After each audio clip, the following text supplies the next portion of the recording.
This video is titled Signs, Wonders, and Ponderings. I Am Speaking.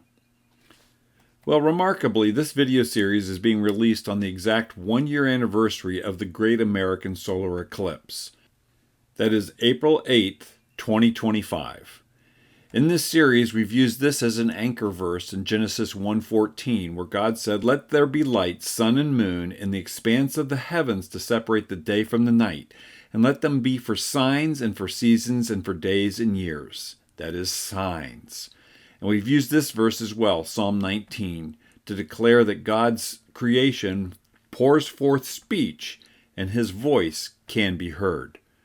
We noted that the 2024 eclipse was believed to be the most dramatic total solar eclipse in U.S. history and was going to be difficult for anyone to ignore. We acknowledged that the 2024 eclipse could only be interpreted if you first began with the 2017 eclipse and then looked at the 2023 annular eclipse, and then on top of that put the 2024 eclipse and its interpretation. We acknowledge that God declares he's the Alpha and Omega and honors the covenants of our country, and we can be blessed if we follow after him. And at the heart of it all, as we dialed in deep, we saw that a small road in the middle of a nondescript place was named Salem, for peace. And we know that's the theme that God wants for us, to have peace with our Creator, peace with him, and a nation at peace.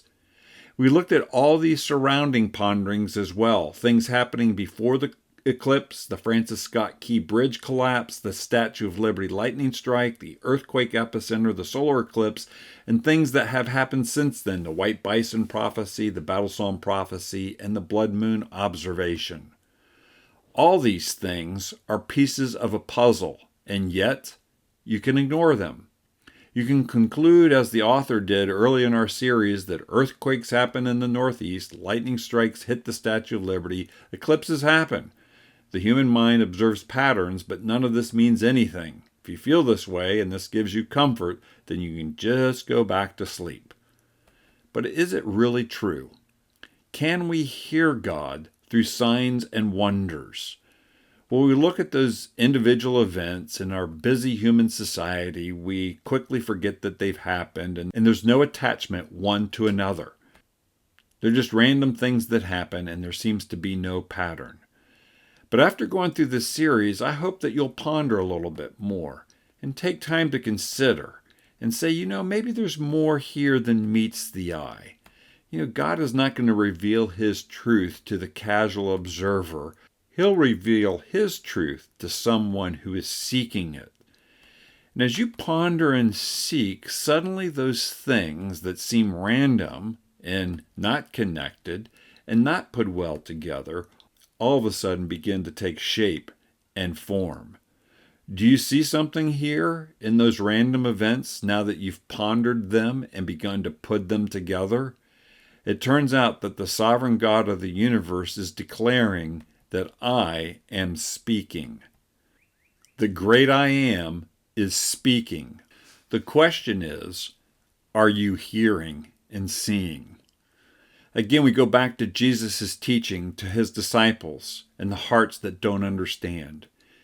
Though seeing they do not see, though hearing they do not hear or understand. In them is fulfilled the prophecy of Isaiah. You will be ever hearing but never understanding. You will be ever seeing but never perceiving. For this people's heart has become calloused. They hardly hear with their ears, and they have closed their eyes. Otherwise they might see with their eyes, hear with their ears, and understand with their hearts, and turn, and I would heal them. Oh God, we need your healing as a nation and as individuals. And Jesus commended his disciples and followers in this fashion, "But blessed are your eyes, because they see, and your ears, because they hear." Through these ponderings, do you hear God speaking? Because he declares that his speech pours forth and his voice can be heard throughout all the earth. I am speaking. If you want to explore this more and explore your relationship with God, I commend to you the 21-day faith experiment, where you will be guided through the book of John in the New Testament that has 21 chapters, and you'll simply read one chapter a day for 21 days and ask God to reveal himself to you if in fact he is real. I hope that this series has given you something to deeply ponder and that it's helped you grow with spiritual insight and spiritual fervor. My name's Craig Seibert. Thanks for listening.